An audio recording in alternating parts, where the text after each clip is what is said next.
প্রয়াত রাষ্ট্রপতি জিয়াউর রহমান হত্যায় সরাসরি জড়িত স্বরাষ্ট্রমন্ত্রী সালাউদ্দিন আহমদ হত্যায় জড়িত থাকার কথা স্বীকার করে জবানবন্দি দিয়েছে মেজর মোহাম্মদ মুজাফফর হোসেন। এই হত্যাযজ্ঞে সরাসরি অংশ নেওয়া সেনা কর্মকর্তাদের মধ্যে মেজর মুজাফফর হোসেন ও ক্যাপ্টেন মোসলে উদ্দিন ছিলেন অন্যতম। জিয়াউর রহমানকে শেষ করা সেই ঘাতক মুজাফফর অবশেষে গ্রেপ্তার হয়েছে। তাকে রিমান্ডে নেওয়া হয়েছে।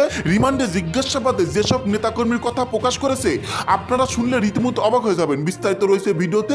পাপ কখনো বাপকেও ছাড়ে না। প্রকৃতির এই চিরন্তন সত্যকে আরো একবার প্রমাণ করে দীর্ঘ ৪৫ বছরের রুদ্ধশ্বাস লুকোচুরির অবসান ঘটল। নিজের আসল পরিচয় ধুয়ে মুছে ছদ্মবেশের আড়ালে ইতিহাসের নৃশংসতম এক অধ্যায়কে চাপা দিতে চেয়েছিলেন সাবেক অবসরপ্রাপ্ত মেজর মোহাম্মদ মুজাফফর হোসেন। জিয়াউর রহমানকে নিজ হাতে ঠান্ডা মাথায় গুলি করে যিনি জেনারেল মঞ্জুরকে বার্তা পাঠিয়েছিলেন the president has been killed, সেই খুনিকে অবশেষে ছুঁয়ে ফেলল নিয়তির অমোঘ হাত। একটি হত্যাকাণ্ড যা বদলে দিয়েছিল বাংলাদেশের ইতিহাসের গতিপথ, একটি রাত যা স্তব্ধ করে দিয়েছিল পুরো জাতিকে।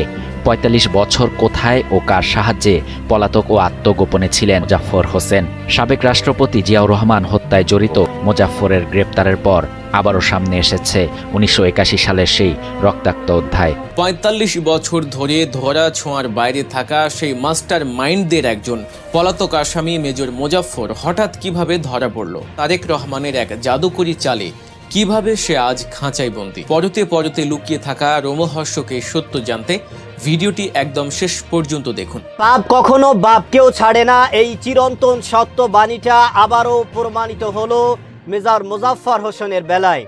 ক্ষমতায় বসে ক্ষমতার অপব্যবহার করে শহীদ রাষ্ট্রপতি জিয়াউর রহমানকে নৃশংসভাবে গুলি করে বুক ঝাঁঝরা করে তাকে না ফেরার দেশে পাঠিয়েছিল মেজর মুজাফফর হোসেন।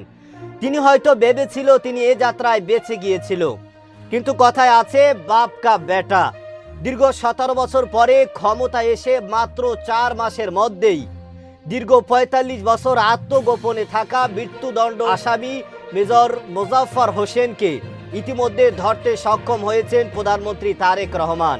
ইতিমধ্যে তাকে রিমান্ডে নেওয়া হয়েছে। তার সাথে আর কারা কারা জড়িত ছিল, কাদের ইন্ধনে কাদের পরামর্শে চট্টগ্রাম সার্কিট হাউসে শহীদ রাষ্ট্রপতি জিয়াউর রহমানকে শেষ করে দেওয়া হয়েছে, এ বিষয়ে চাঞ্চল্যকর এবং রহস্যময় কিছু তথ্য বেরিয়ে আসছে, যা শুনলে রীতিমতো আপনিও চমকে যাবেন। দর্শক, এ বিষয়ের কিছু অংশ ভিডিওর শুরুতে শিরোনামে আপনারা দেখেছেন, বিস্তারিত পুরো ভিডিও জুড়ে। তার আগে আমার একটা অনুরোধ, যারা আমাদের চ্যানেলে নতুন আসছেন চ্যানেলটি সাবস্ক্রাইব করে ওয়াল ক্লিক করে বেল আইকনটি বাজিয়ে দিন। দর্শক, চলুন দেখে আসি মেজর মুজাফফর হোসেনকে গ্রেফতার করার পরে রিমান্ডে নেওয়ার পরে তিনি কার কার নাম ইতিমধ্যে উল্লেখ করেছেন, কারা এই ঘটনায় জড়িত, সেটা আপনারা পুরো ভিডিওটা দেখলেই বুঝতে পারবেন। ভিডিওটা অত্যন্ত গুরুত্বপূর্ণ, তাই ধৈর্য ধরে একটি লাইক এবং পুরো ভিডিওটা শেষ পর্যন্ত দেখতে থাকুন। ১৯৮১ সাল বাংলাদেশ তখন সদ্য স্বাধীন হওয়া এক যুদ্ধ বিধ্বস্ত দেশ থেকে ঘুরে দাঁড়িয়ে উন্নতির দিকে এগোচ্ছে। বহুদলীয় গণতন্ত্রের প্রবর্তক, আধুনিক বাংলাদেশের উপকার শহীদ প্রেসিডেন্ট জিয়াউর রহমান তখন সারা দেশের মানুষের নয়নের মণি। কিন্তু ক্ষমতার রাজনীতিতে একজন নেতা যখন অনেক বেশি জনপ্রিয় হয়ে ওঠেন, তখন তার শত্রুর অভাব হয় না। জিয়াউর রহমানের শত্রু শুধু দেশের ভেতরেই ছিল না, ছিল দেশের বাইরেও। ১৯৮১ সালের মে মাস রাজনীতির মাঠে হঠাৎ করেই এক অদ্ভুত সমীকরণ তৈরি হলো। ১৭ই মে দীর্ঘ নির্বাসন শেষে ভারত থেকে দেশে ফিরলেন আওয়ামী লীগের নেত্রী শেখ হাসিনা। জিয়াউর রহমানের উদারতায় এবং রাজনৈতিক শিষ্টাচারের কারণেই সেদিন শেখ হাসিনার দেশে ফেরা সম্ভব হয়েছিল। কিন্তু এই উদারতার প্রতিদান জিয়াউর রহমান কি পেয়েছিলেন? শেখ হাসিনা দেশে ফেরার ঠিক ১৩ দিন পর, হ্যাঁ মাত্র ১৩ দিনের মাথায় ৩০শে মে কালো রাতে চট্টগ্রাম সার্কিট হাউসে রচিত হলো বাংলাদেশের ইতিহাসের সবচেয়ে কলঙ্কজনক এক অধ্যায়। সার্কিট হাউসে যে কক্ষে দেশের রাষ্ট্রপতি ঘুমিয়েছিলেন, সেই কক্ষে নিরাপত্তা ব্যবস্থা রহস্যজনকভাবে সরিয়ে নেওয়া হয়েছিল। কোনো প্রোটোকল নেই, কোনো সেনা টহল নেই, যেন জেনে শুনেই রাষ্ট্রপতিকে মৃত্যুর মুখে ঠেলে দেওয়া হয়েছিল। গভীর রাতে একদল বিপদগামী সেনা কর্মকর্তা যখন সার্কিট হাউসে আক্রমণ করলো, তখন জিয়াউর রহমান নিজের জীবন বাঁচাতে পেছনের দরজা দিয়ে পালাতে পারতেন, কিন্তু তিনি তা করেননি। তিনি বুক চিতিয়ে সামনে এসে দাঁড়িয়েছিলেন, আর তখনই ঘাতকের নির্মম বুলেটে ঝাঁঝরা হয়ে যায় তার বুক। কিন্তু প্রশ্ন হলো, জিয়াউর রহমানকে হত্যার এই নীল নকশা আসলে কোথায় তৈরি হয়েছিল? শেখ হাসিনা দেশে ফেরা ১৩ দিনের মাথায় জিয়াউর রহমানের হত্যাকাণ্ড, এই দুটো ঘটনার মধ্যে কি কোনো অদৃশ্য সুতো গাঁথা ছিল? একটু গভীর রাজনৈতিক বিশ্লেষণ করলেই বোঝা যায়, জিয়াউর রহমান যখন দেশের ভেতরে এবং আন্তর্জাতিক অঙ্গনে বাংলাদেশের একটি স্বাধীন ও শক্তিশালী পরিচয় দাঁড় করাচ্ছিলেন, তখন তা একটি নির্দিষ্ট প্রতিবেশী দেশের ভূরাজনৈতিক স্বার্থের পরিপন্থী ছিল। শেখ হাসিনাকে দেশে পাঠানো এবং ঠিক তার পরপরই জিয়ার হত্যাকাণ্ড, এই টাইমিং নিয়ে আজ ৪৫ বছর পর নতুন করে প্রশ্ন উঠেছে। অনেকেই মনে করেন এটি ছিল একটি পরিকল্পিত সিগন্যাল, জিয়াকে সরিয়ে দিয়ে বাংলাদেশের ক্ষমতা রাজনীতিতে একটি বিশেষ গোষ্ঠীকে প্রতিষ্ঠিত করার দীর্ঘমেয়াদী চক্রান্ত। হত্যাকাণ্ডের পর যা ঘটেছিল তা এই সন্দেহকে আরও বেশি ঘনীভূত করে। জিয়াউর রহমানকে হত্যার পর ঘাতক চক্র খুব দ্রুত বুঝতে পারে যে পরিস্থিতি তাদের নিয়ন্ত্রণের বাইরে চলে যাচ্ছে। সাধারণ মানুষ এবং দেশপ্রেমিক সেনাবাহিনী যখন এই বিদ্রোহের বিরুদ্ধে রুখে দাঁড়ালো, তখন খুনিদের সামনে পালানো ছাড়া আর কোনো পথ ছিল না। কিন্তু তারা কোথায় পালিয়েছিল? ইতিহাসের এই অধ্যায়টি দীর্ঘদিন ধামাচাপা দিয়ে রাখা হয়েছিল। জিয়া হত্যার সাথে জড়িত বেশ কয়েকজন ঘাতক, যার মধ্যে অন্যতম এই মেজর মোজাফফর, তারা অত্যন্ত সুকৌশলে বোরকা পরে ছদ্মবেশে রাতের অন্ধকার পেরিয়ে সীমান্ত দিয়ে ভারতে প্রবেশ করেছিল। ভাবুন একবার, একটি দেশের রাষ্ট্রপ্রধানকে হত্যা করে এতগুলো লোক সীমান্ত পার হয়ে যাচ্ছে, অথচ কেউ কিছু জানল না। এটা কি কোনোভাবে সম্ভব? সীমান্তরক্ষী বাহিনী বা গোয়েন্দাদের চোখ ফাঁকি দিয়ে ভারতে ঢুকে পড়া এবং সেখানে নিরাপদ আশ্রয় পাওয়া, এর পেছনে স্পষ্টতই বড় কোনো রাষ্ট্রীয় শক্তির মদদ ছিল। খুনিরা জানতো ভারতে গেলেই তারা নিরাপদ, কারণ জিয়াকে হত্যার ব্লুপ্রিন্ট বাস্তবায়ন হয়তো সেখান থেকেই তাদের সবুজ সংকেত দেয়া হয়েছিল। এই খুনিদেরই একজন হলো মেজর মোজাফফর। ৪৫ বছর, প্রায় অর্ধ শতাব্দী ধরে এই মানুষটি পৃথিবীর বুক থেকে যেন পুরোপুরি গায়েব হয়ে গিয়েছিল। কোনো ব্যাংক অ্যাকাউন্ট নেই, কোনো স্থায়ী ঠিকানা নেই, কোনো ডিজিটাল ফুটপ্রিন্ট নেই। শেখ হাসিনার দীর্ঘ ১৫ বছরের শাসন আমলে জিয়াউর রহমানের হত্যাকাণ্ডের বিচার নিয়ে কোনো কথাই বলা হয়নি, বরং জিয়ার খুনিদের পরোক্ষভাবে পুরস্কৃত করা হয়েছে, তাদের নিরাপদে থাকার ব্যবস্থা করে দেওয়া হয়েছে। মোজাফফরও এই সুযোগটি পুরোপুরি কাজে লাগিয়েছে। সে হয়তো ভেবেছিল তাকে আর কোনোদিন আইনের কাঠগড়ায় দাঁড়াতে হবে না, কিন্তু রাজনীতির পাশা দান কখন যে উল্টে যায় তা কেউ বলতে পারে না। ২০২৪ সালের আগস্ট মাসে ছাত্র জনতার তুমুল গণ অভ্যুত্থানের মুখে শেখ হাসিনা যখন দেশ ছেড়ে সেই ভারতে পালিয়ে গেলেন, তখন বাংলাদেশের ক্ষমতা রাজনীতিতে এক বিশাল পরিবর্তন আসে। আর এই পরিবর্তনের অন্যতম প্রধান রূপকার হলেন বিএনপির চেয়ারম্যান, বর্তমান প্রধানমন্ত্রী তারেক রহমান। হাজার মাইল দূরে লন্ডনে বসেও তিনি দেশের প্রতিটি রাজনৈতিক চাল অত্যন্ত সুনিপুণভাবে নিয়ন্ত্রণ করেছেন। নতুন সরকার ক্ষমতায় আসার পর তারেক রহমানের প্রজ্ঞা এবং রাজনৈতিক দূরদর্শিতায় দেশের গোয়েন্দা সংস্থাগুলো নতুন করে প্রাণ ফিরে পায়। তারেক রহমান স্পষ্ট বার্তা দিয়েছিলেন, দেশের মাটিতে কোনো অপরাধী, বিশেষ করে স্বাধীনতার ঘোষক এবং বহুদলীয় গণতন্ত্রের প্রবর্তক জিয়াউর রহমানের কোনো খুনিকে ছাড় দেওয়া হবে না। সেই নির্দেশনার পরই ঢাকা মহানগর গোয়েন্দা পুলিশের একটি চৌকস দল আধুনিক প্রযুক্তি এবং হিউম্যান ইন্টেলিজেন্স ব্যবহার করে মাঠে নামে। যে মোজাফফর ৪৫ বছর ধরে নিজেকে ধরা ছোঁয়ার বাইরে রেখেছিল, তাকে অবশেষে ঘেরাও করা হলো।